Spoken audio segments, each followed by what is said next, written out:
غیور عوام سب کو السلام علیکم ورحمۃ اللہ وبرکاتہ۔ جیسا کہ آپ سب کو معلوم ہے کہ پرسوں عدالتوں کی بے توقیری کی گئی، 3 ججز کا آرڈر، موجودہ جعلی حکومت اور انتظامیہ نے تینوں ججز کو بے توقیر کیا، تینوں ججز کے منہ پر تماچا مارا، پوری عدلیہ کے منہ پر تماچا مارا۔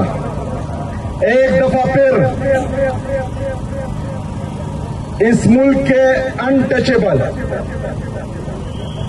اور ان کے لاڈلے جو انٹچیبل بن چکے ہیں، انہوں نے یہ ثابت کیا کہ ہم آئین اور قانون سے بالا تر ہیں۔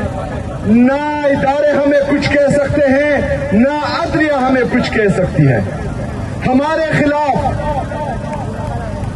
کوئی بھی آرڈر ہوتا ہے، چاہے عدلیہ دیتی ہے، چاہے FIA دیتی ہے، چاہے نیب دیتی ہے، یا چاہے باقی ادارے دیتے ہیں، تو 1 گھنٹے کے اندر اندر اس پر عمل درآمد ہوتا ہے۔ عمران خان صاحب کو جب گرفتار کرنے کا حکم پاس ہوا تو اسلام آباد سے حکم پاس ہوتا ہے اور لاہور میں 15 منٹ میں پولیس پہنچ جاتی ہے۔ آج عدالتوں نے 2 دن کا ٹائم دیا، لیکن اس کے باوجود بھی وہ ظالم، وہ جابر، وہ کرپٹ، وہ 2 نمبر، وہ بغیرت، وہ ذلیل لوگ جو اپنے آپ کو عدالتوں سے، آئین سے، قانون سے بالا تر سمجھتے ہیں، انہوں نے عدالتی حکم رد کی ٹوکری میں پھینک دیا اور عدالتوں کو بتایا کہ تمہارا باپ بھی ہمارا کچھ نہیں بگاڑ سکتا۔ تو عدالتیں اور اس میں بیٹھے ججز، یہ آپ کا امتحان ہے۔ اگر ان انٹچیبلز کو، ان طاقتوروں کو آپ قانون کے کٹہرے میں نہیں لا سکتے تو آپ کو معصوم لوگوں کے خلاف فیصلے سنانے کا کوئی حق نہیں ہے۔ اگر آپ کے احکامات یہ جعلی حکومت، یہ انتظامیہ نہیں مانتی تو مظلوموں کے ساتھ آپ کا ہر فیصلہ ناانصافی پر ہوگا۔ یہ 26 نومبر کو گولیاں چلاتے ہیں، معصوم لوگوں کو شہید کرتے ہیں۔ مرید کے میں گولیاں چلاتے ہیں، معصوم لوگوں کو شہید کرتے ہیں۔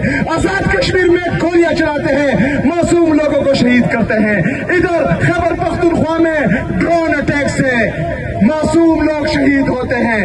اگر آپ ان کا احتساب نہیں کر سکتے، ان پر عمر قید کی سزا یا پھانسی کی سزا نہیں سنا سکتے اور اپنے احکامات نہیں منوا سکتے، تو میری عدلیہ سے ریکویسٹ ہے کہ جن لوگوں کو آپ لوگوں نے جیلوں میں بھیجا ہے اپنے احکامات سے، سب جیلوں کو آزاد کریں، سب فیصلے واپس لیں، کیونکہ آپ کو کوئی حق نہیں بنتا کہ طاقتور کے لیے ایک قانون ہو اور کمزور کے لیے دوسرا قانون ہو، امیر کے لیے ایک قانون ہو، غریب کے لیے دوسرا قانون ہو۔ میرے پاکستانیوں، عمران خان صاحب نے جو جدوجہد شروع کی تھی، حقیقی آزادی کی، اس کی پہلی سیڑھی آزاد عدلیہ ہے۔ اس لیے ہم آزاد عدلیہ چاہتے ہیں کہ وہ آزادانہ فیصلے کریں، وہ انصاف کریں، وہ کسی کے اثر و رسوخ میں نہ آئے۔ امیر کے لیے اور غریب کے لیے ایک قانون ہو، طاقتور کے لیے، کمزور کے لیے ایک قانون ہو۔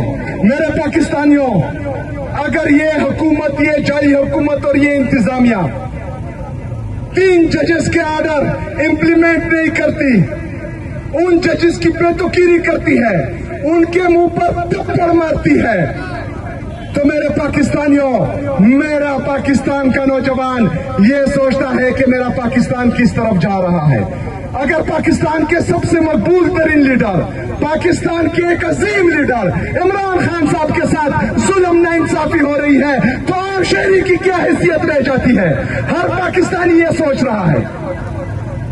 اداروں کو سوچنا ہوگا، عدالتوں کو سوچنا ہوگا کہ یہ پاکستان کو کس طرف لے کر جا رہے ہیں۔ یا تو بول دیں کہ پاکستان ان چوروں، لٹیروں، ڈاکوں کا ہے جنہوں نے ملک کو تباہ کر دیا، جنہوں نے ملک کی معیشت کو تباہ کر دیا، جن کی وجہ سے ہمارا نوجوان بے روزگار ہے، جس کی وجہ سے کسان خودکشی کر رہا ہے، جس کی وجہ سے نوجوان ملک چھوڑ کر باہر جا رہا ہے، جس کی وجہ سے ہمارا انڈسٹریلسٹ ملک سے پیسہ لے کر باہر جا رہا ہے۔